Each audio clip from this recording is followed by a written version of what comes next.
Welcome to another episode of Let's Talk, where we talk about applying biblical wisdom to everyday life. If you have enjoyed listening to this podcast, we hope, we pray, we solicit, we ask, we beg even.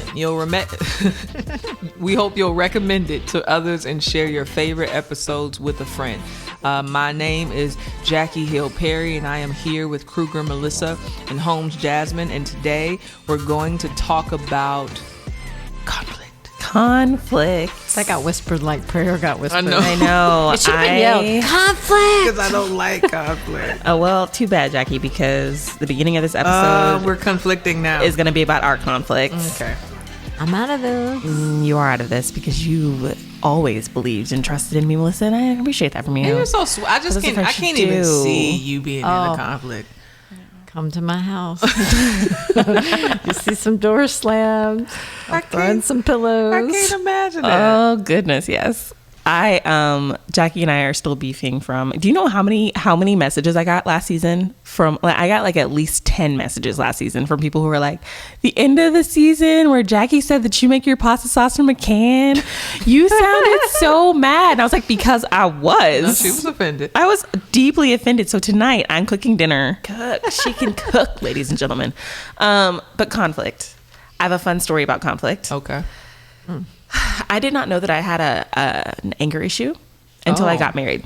Got it. And nobody who knew me knew that I had an anger issue until I got married, because I came from a very like children are seen and not heard household.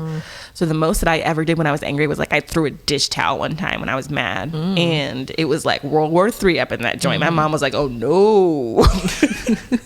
So I got married to Philip, and Philip is not conflict averse. At all, in the least. And every time that I have found out that I was pregnant, it was from a gigantic conflict that happened between Philip and I, so much so that Langston was my fourth pregnancy. And by that time, Philip, like, we had a big explosive argument, and Philip was like, I think you should take a pregnancy test. And lo and behold, it was positive. Seriously. So with Wynn, I was fighting with Philip about, it was our anniversary and we were having a conflict. We just weren't really good at communicating with each other, and part of it is we just got married so fast and didn't really know each other that well, so didn't really know our conflict styles, even though we'd had a lot of conflict. We like fought when we were dating, we fought when we were engaged, we fought after we got married, and it was our first anniversary, and I asked my beloved husband what his most pleasant surprise was from marriage to me, and he said that his expectations for marriage had been so high and we had met so few of them that he didn't have any pleasant surprises to share. And the escalation was like, it's a slow build. Suffice it to say, the wedding ring got thrown across the room. The bags got packed. The car was started. Okay. I called a friend back home. An older, wiser friend, Amy. She's probably listening. Thank you, Amy. Amy is my mom's age, has eight children, has been through this many time. And I called her and I was like, I am so mad at Philip. I am divorcing him. This marriage is over after 1 year. And she was like, well, why are you mad at him? Amy's like really calm. She was like, why are you upset? I was like, and I told her, and she was like, that doesn't feel divorce worthy to me. Could you be pregnant? And I was horrified. I was so mad. I like yelled at Amy and was like, how dare you diminish my emotions to like hormones and blah blah blah and yada yada yada. And a week later I had to call Amy and be like, hey girl, you was right. Hey, so doing June. But that's just one of like several examples of our first 3 years of marriage were just like, I remember looking up one day around like the second, moving into the third year, and I was like, oh, we haven't fought this week. This is crazy. So confrontation, I know all about it. How about y'all? I don't like it. I don't like it. Me and Preston had we had a conversation about this on our podcast about how I think a lot of my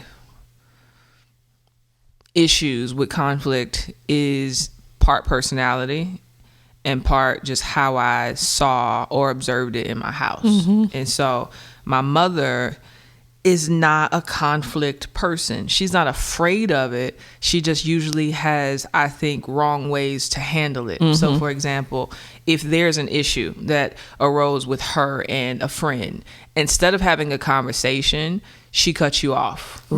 Acts like it doesn't, it's just like, oh, that's how we gonna be? Okay, we good, you know? Or she buries it and never addresses it, which just doesn't do well, I think, as a Christian, to keep your heart soft. And so I just kind of navigated life with either cutting you off or acting like what you did not bother me and moving forward and never addressing the conflict to even like be able to make the relationship grow. And so it's only honestly through therapy and marriage and even just having matured in some of my friendships that I've been able to see that there is a beauty and kind of an obligation for the sake of love to engage in certain conflict in a good way. Yeah, I have to feel pretty safe in a relationship before I can really show the conflict side. And so in some sense, I always understood why kids acted their worst with their parents, because I was like, you know what? Unfortunately, I act my worst with my parents or with my husband. And so it's interesting. I think I'm more afraid of conflict with women, and I don't know why, than I am with my husband. I feel safe with enough. Like friends? Yeah.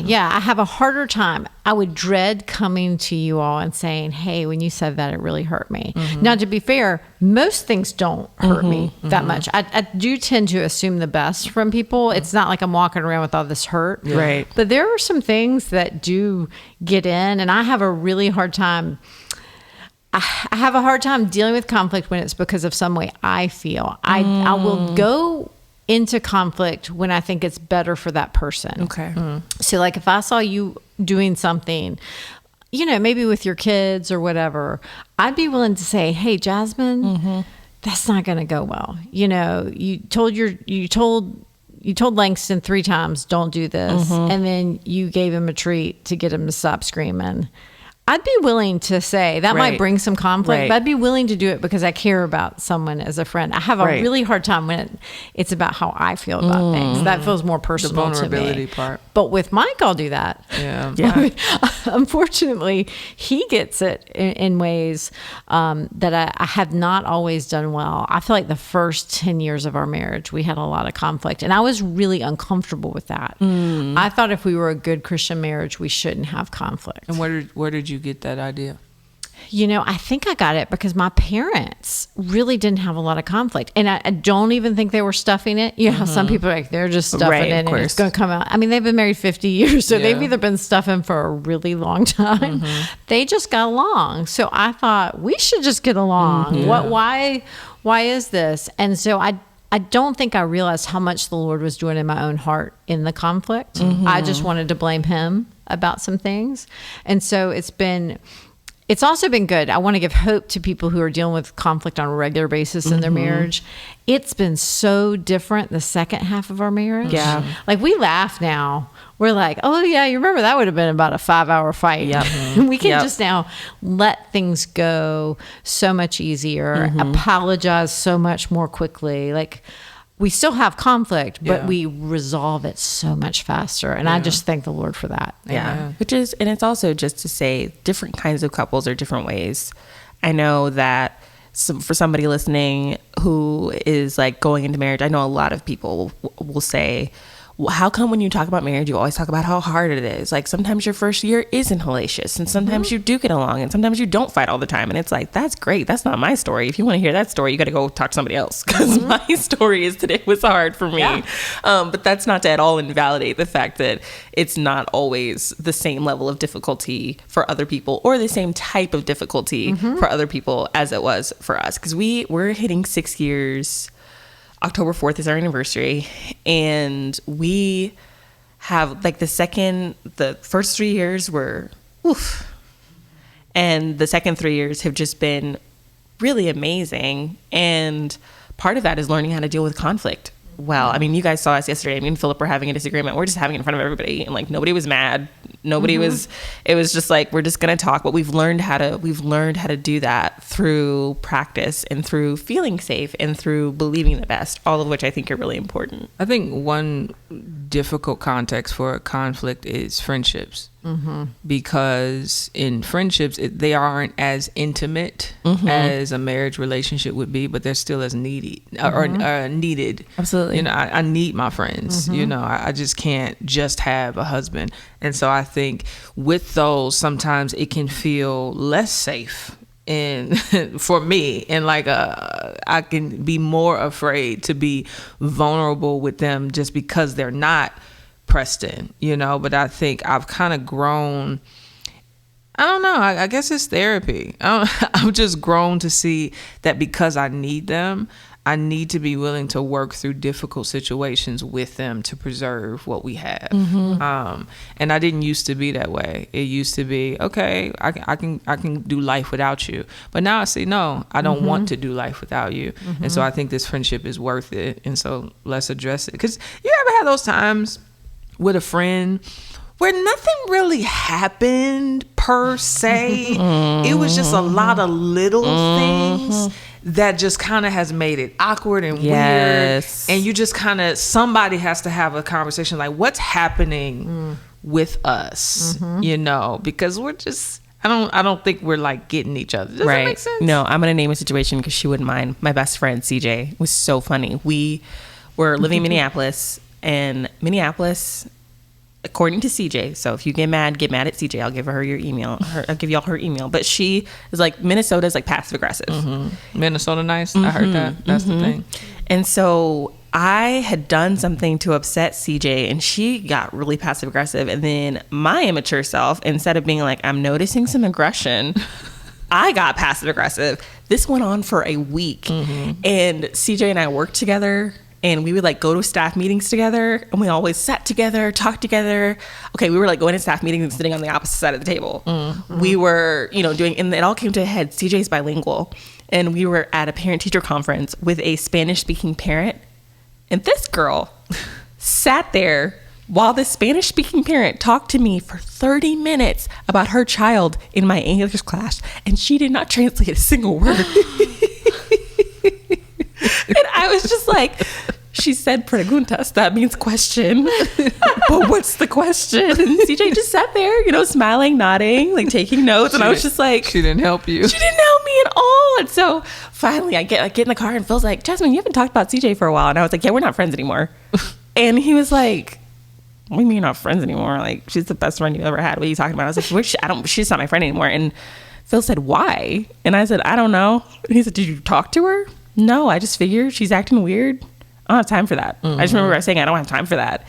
And I went to her classroom because Phil, my husband, he was just like, that's not an option. You don't have any other friends here. We just moved here. CJ's your friend. You got one. You need to keep. Yeah, he was like, she is your friend. She's not going anywhere. We're not doing that. And I was like, well, he was like, we're not. We're just not. So the next day at school, I like went upstairs and went to CJ's classroom, and I was like, hey, I feel like things are weird between us. And she was, what are you talking about? And I was like, well, for instance, Mrs. Talavera really wanted to tell me something, and I still don't know what she said. And so finally we like got to the bottom of it, and we talked about it, and we hugged it out, and it was great. At this point in our lives, we're like 25 years old. Literally the next day, the other teachers called us into a teacher conference, and they were like, we were wondering if you could talk to the 9th and 10th grade girls because something is going on. Somebody has said something, somebody has done something, and we need somebody to mediate because the 9th and 10th grade girls are just like at each other's throats. And we were like, cool, yeah, no, we can talk to them because even though we're twice their age, we have experience with that. And so we're sitting there and listening to them, and y'all, these 9th and 10th grade girls, like the stuff they were mad about was so similar to the stuff we were mad about, and we're like, we are so ridiculous. Like, and that's how conflict works. Something so tiny. It's usually small. Yeah, it's like a pebble in your shoe, and it just turns into something so much bigger, especially with adults, I feel, because, I mean, teenage girls are more likely to have like these huge, you know, outbursts of passion about this or that. Once you become an adult, things just become less important. And so it gets pettier and pettier. I have found in my own life that me and my friends and I don't have conversations that should be a big deal, but because I'm so conflict averse, I turn it into a mountain. It makes me think of that verse, what causes fights and quarrels among you? Isn't it your battles? Isn't it your desires that battle within you? You want something but can't get it. You kill and you covet. Yeah, I mean, there's this inner war that's happening that leads to the outer war. How do you diagnose that in your conflict with people? I mean, for instance, for me, I can think back when we lived overseas in Scotland. We had gone for Mike's schooling, so I had given up the job I loved doing so that we could be there. And we were fighting a lot. And I realized the inner battle, the Lord just stopped me one day. I was reading Psalms, and it was the Psalm where it says, don't be like the horse or the mule who have to be controlled by bit or bridle or they won't come to you. It's like the Spirit just whispered, you are the mule, Melissa. And it's like, I had come to Scotland submissively to my husband, I guess, but I hadn't. You know, I was fighting with every bit and bridle. And so every time my life there was hard, I blamed him. You know, when I had to walk a mile and a half to get the groceries and then carry them back myself up this big hill, I blamed him, and we'd get into a fight about it. Suddenly it would squeeze out. Yeah, it's like my inner frustrations with my circumstances would get directed to him because I didn't want to be mad at the Lord because I knew that was wrong. And so I would take it out on him. How have you seen those inner struggles you're having, or inner desires, or inner doubts about the Lord, or frustrations with what the Lord's doing in your life be kind of feed conflicts? With friends, it can be envy sometimes too. Like, I know as a married friend, sometimes my single friends are going through serious stuff, and I'm just like, you're so lucky.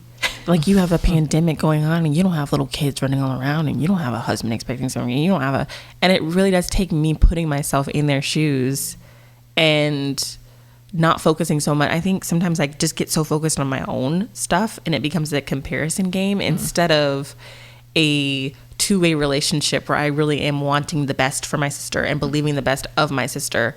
Those little seeds of envy, or those little seeds of pride, those little seeds of the flesh come into friendships and relationships really easily. And I think it's hard because I think the flesh, well, for me, the flesh will try to, you know, have me find ways to justify myself out of being responsible for any of the like difficulty that's happening between us. It's like, no, they are, or they did, or they're like, I even had a situation recently where, how do I say this without saying everything? I have a problem texting people back. Okay, that's just my thing. I relate. I just have a really hard time just responding, and it the only reason is it feels like pressure. It feels like, because I have so many things pulling at me all the time, whether it's my email or my deadlines, or you know, my family, or like my business. And so those text messages feel like another thing to have to do, but behind the text is a person. And so I had a situation where I didn't respond to someone's text, and they had a whole lot going on that I didn't know about. So when I didn't respond, they were really, really, really offended. In my mind, it's just, I never respond to your text. Right. You know, you know what I'm saying? And it's like, you're being sensitive. You're being needy. You're having expectations of me that I cannot live up to. And all of those might be true, but it does not mean that I still shouldn't meet them where they are and say, I'm sorry. You know? And so I think that's one of the hard parts is like when it comes to the desires and the flesh and the brain, just always trying to find a way to like say, no, I didn't do nothing wrong. I'm busy, so you should be able to accept it. And it's like, no, bro. Like, love is kind. I'm literally avoiding texting somebody back right now because I know that there's going to be conflict. Well, because it took me that long to text back, and I did know something was going on in their life. I have the same thing happening. Like just before I came here, I was talking to another friend and I was like, I need to text them back, but I know that I'm wrong for not having texted them back already. And so the time just keeps stretching because I'm so conflict averse that I'm like, I know. And she's the kind of friend, I have a lot of therapist friends. And so they are big on like naming she is not afraid to be like, you hurt me. This is how, let's discuss it. And I'm like, ooh, you honest.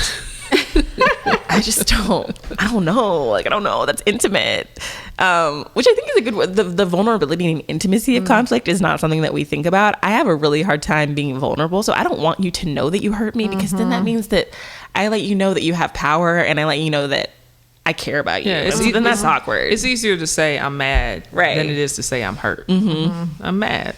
It's like, okay, but beneath the anger, what is that? Is there a difference that you've seen between your holy, sanctified style of conflict and between your fleshly, ratchet style of conflict? 100%. When my fleshly conflict is all about me feeling justified in some way.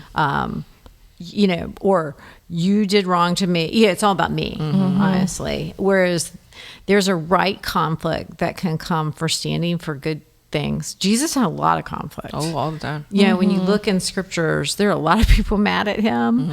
And so I think I've learned to feel actually more okay with that kind of conflict. Yeah, I really am okay with people not liking what I believe if I know it's rooted in scripture. Like I can say, people are going to hate me for some of the things I believe. I hope I don't hold it in a hateful way. Not trying to be, that way. But I do understand the things I believe about the exclusive nature of the gospel, that you have to believe in the name of Jesus Christ to be saved. That is highly offensive. That's going to bring conflict. When I a sword, as the Bible calls it. Yeah, when I hold that, it's conflicting, and so I feel that feels of the Spirit to me. That willingness to stand and say, hey, I'm not saying this because I want to judge you or I don't love you. I'm actually doing it because I do love you. Right. And I care that Jesus is coming back and I want you. I think about Noah, this flood's coming, and he, wouldn't he want to say, get on the ark? Right. And I want to say, get in Jesus. And so there's certain kind of conflicts that I feel like are going to come to us as Christians that we need to be prepared for and be bold for and ready to say, it's okay that the world hates me. The harder conflicts for me are the ones, like I said earlier, when I feel personally hurt. I don't think I handle those as well. I don't want to grow in that. Have you seen yourself grow in your ability to handle conflict well? Like, do you have any, hey, this is something I now put into practice that I didn't put into practice 5 years that's helped me do conflict better? Yes. When I started to realize that my love for God really is dependent on my love for my neighbor, And so like how I was loving people who I was in conflict with revealed a lot about my heart for Jesus. And it was like, okay, I don't have the freedom or the authority or the right to not love you.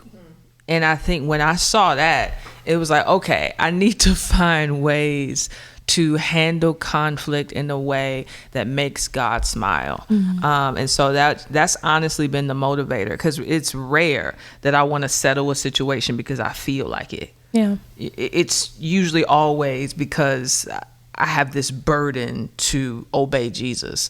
Even the other day, I had a situation where I've just been having a lot of conflicts during this pandemic. I don't understand. And people are on edge.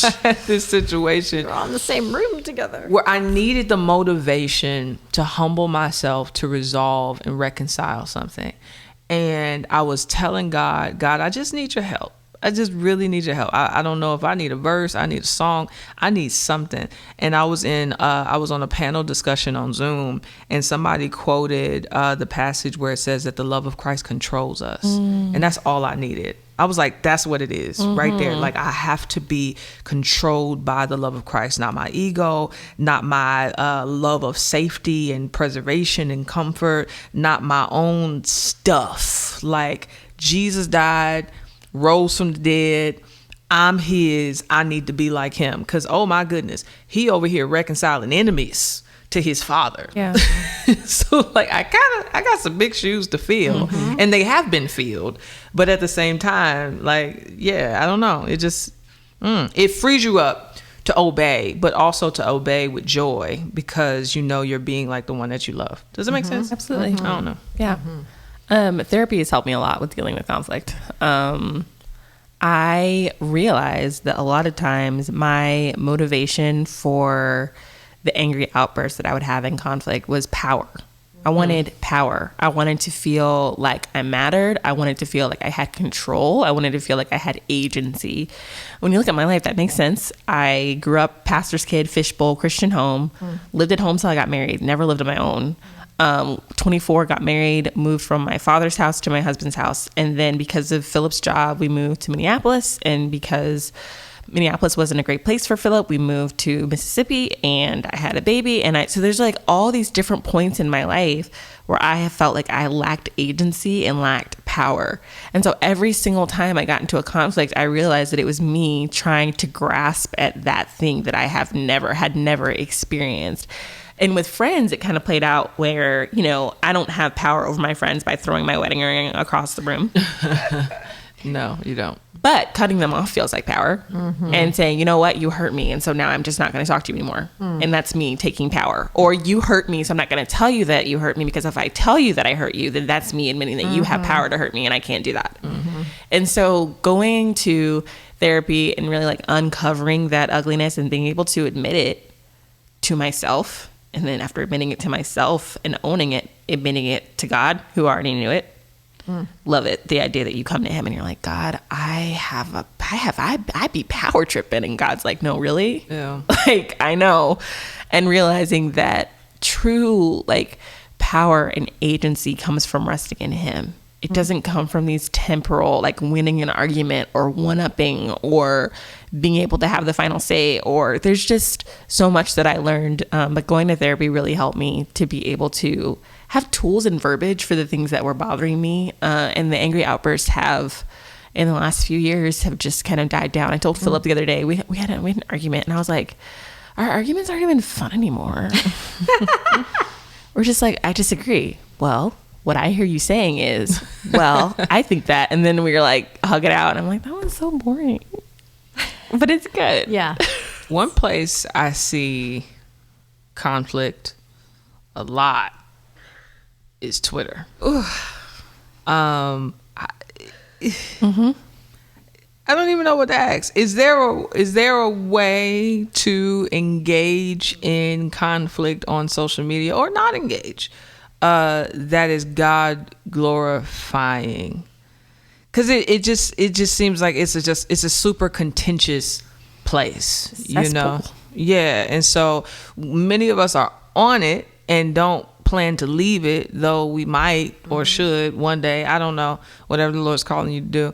But at the same time, Jasmine, you have experience with that a lot. I do. My default is to ignore, because I just don't think Twitter is a realistic forum for any healthy conversation. I don't. Like, you can't hear my tone. There's no space for nuance. I don't know you. You don't know me. Like, we're just... Yeah, the only reason I ever engage on Twitter is if I think it'll be helpful for somebody who's watching. Never for the person that is coming after me. Because I think there's a way to talk to someone when you care about them, and that conflict is trying to move them towards Christ. And then there's a way to talk to somebody that's just ugly and condescending, and you're saying it behind your anonymous Twitter profile. And Honestly, on Twitter, I noticed the second category more than the first. So I usually am not going to respond unless I think the question asked is maybe something that other people are wondering too, and I can help other people by answering the question.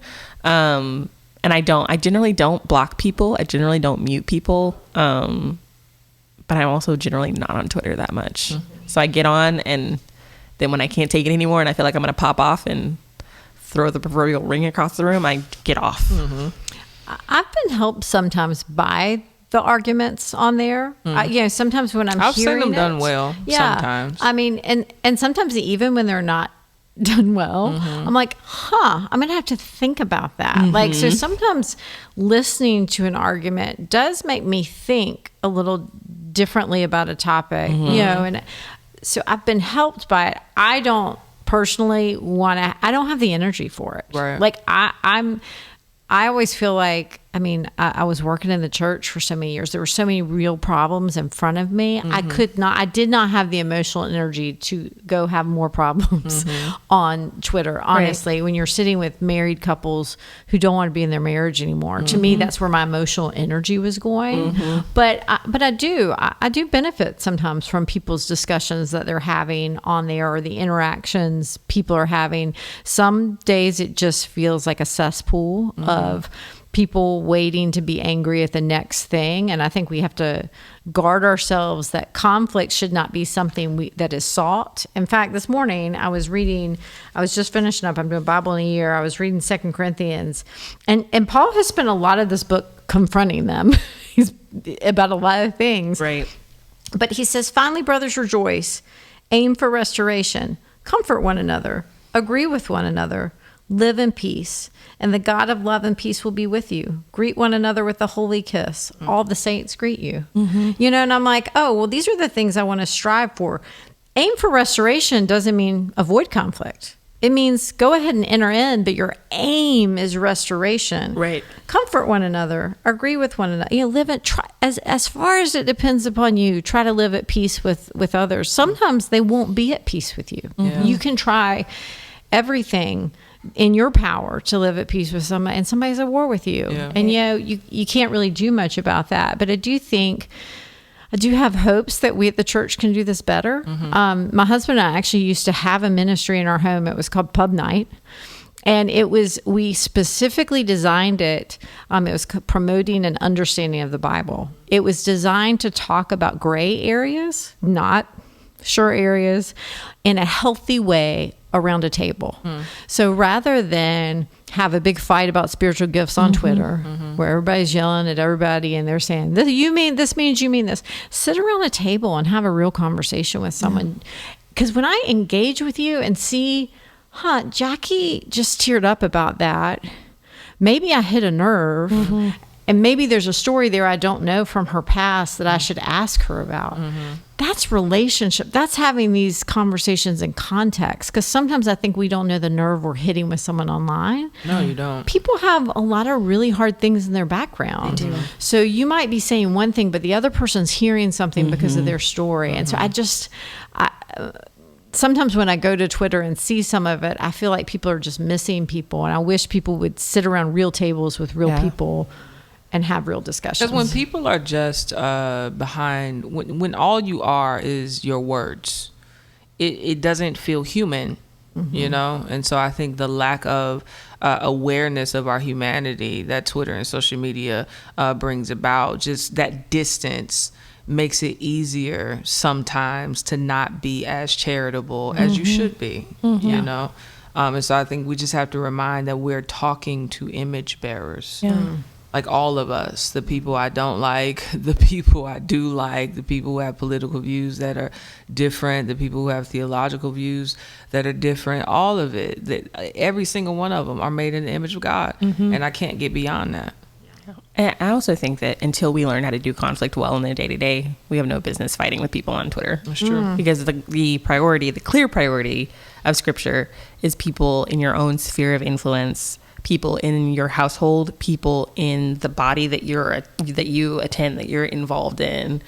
Going to Twitter and arguing on Twitter when you can't even talk to your friend about the little thing she said that hurt you, that's causing you to be passive aggressive towards her, is kind of putting the cart before the horse. And that's preaching to myself. Absolutely. One passage people go to a lot when it's dealing with conflict or maybe confronting someone is Matthew 18. Yeah, you'll hear a lot. Did you follow Matthew 18? Well, can we talk about what does Matthew 18 say to do when we see someone caught in sin? Which I do think it's important to note. It says caught in sin. So that's different than one time you looked at me funny and now I'm going to have a big sit down confrontation with you. I do think there are things we can overlook. Yeah, it's the glory of God to overlook an offense.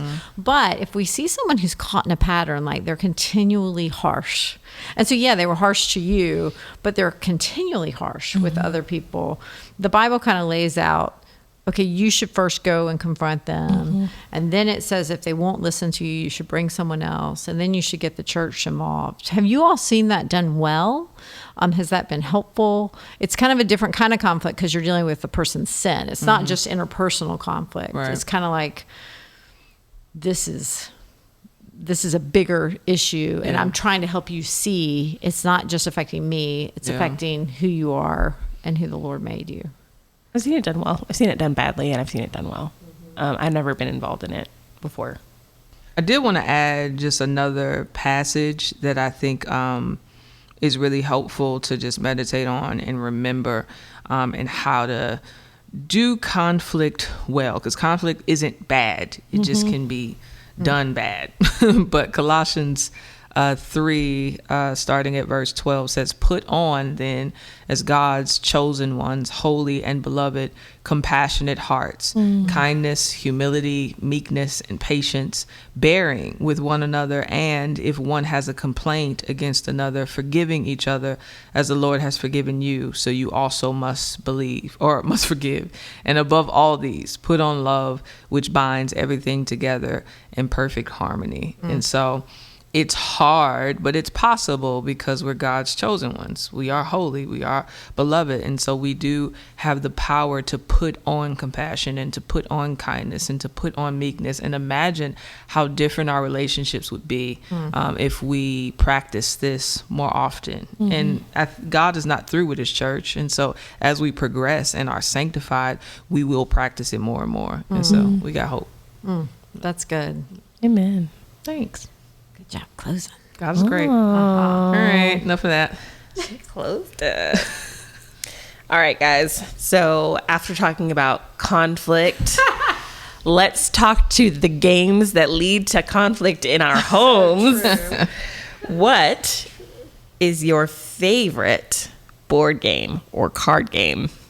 My favorite card game is Spades, by far.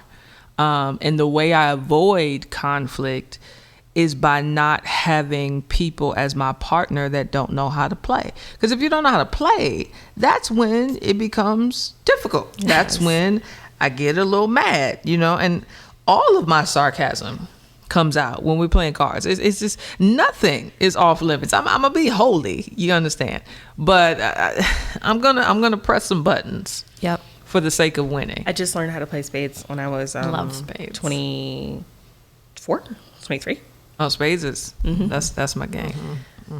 My favorite is phase 10. Oh, I like phase 10. Am not allowed to play it. Oh, why not? Because I am mean. Sin is crouching at your door. That's not a 1 of 7. No, it's not that. It's like whose turn is it? Maybe the turn of the person we're all looking at. I don't know. Or do you think I can play this? I don't know. Is it green? But that's funny to me. I'm just I'm not sure. Or if somebody's taking a long time holding their cards, I'm just can you count? Do you need help? So whenever people come over our house, my mom, I'd be like, we should play phase 10. And my mom would be like, nah, Jasmine can't play phase 10. That's not going to happen. I'm very... It's funny because I'm not a competitive person normally, but when it comes to phase 10, I'm just do you want to be sitting here all night? Oh, my bad.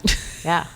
Actually, cards brings it out in me, but I think it's fun. I'm I don't want to play against someone who's not talking a little bit of smack to me. Yeah. Like I like the competitiveness. That's a part of it. So I like Nerds. Have y'all ever played Nerds? I played it once. I don't remember the gist of it. It's basically like a group game of solitaire in some ways, but you're fighting with each other to get rid of your cards is basically what it is. And so it's really fast, but you have to, being thoughtful matters too. And so I like the speed of it, but I mean, I'm talking the whole time, I hate you. Yeah. I mean, I cannot believe you got that before me. And I kind of like that because it's just fun. Yeah. I mean, obviously I don't really hate them. Yeah, I won't pick on you if you're doing well. Yeah. But if you're moving slow. Yeah. But that's why I'm picky. Like even with Phase 10, this game can be really long if you don't know how to get your phase. It's in your hand. It's right Lay that there. thing down. Don't hesitate. And so I'll ask, have you played this before? If so, how many times? If it's under 5, we're not going to play. You need to practice more. I'll watch. I'm not going to engage. Practice with the babysitter because that's not what I'm here for. Yes. Philip and I played it when we were dating, and he was like, this is a different side of you. I was like, it is. I'm sorry. Well, that's it for this week's episode of Let's Talk. Come back next week for our final. Everybody say final. Final episode on Lies Women Believe. Let's Talk is a podcast from the Gospel Coalition Podcast Network. The Gospel Coalition supports the church in making disciples of all nations by providing resources that are trusted and timely, winsome and wise, and centered on the gospel of Jesus Christ.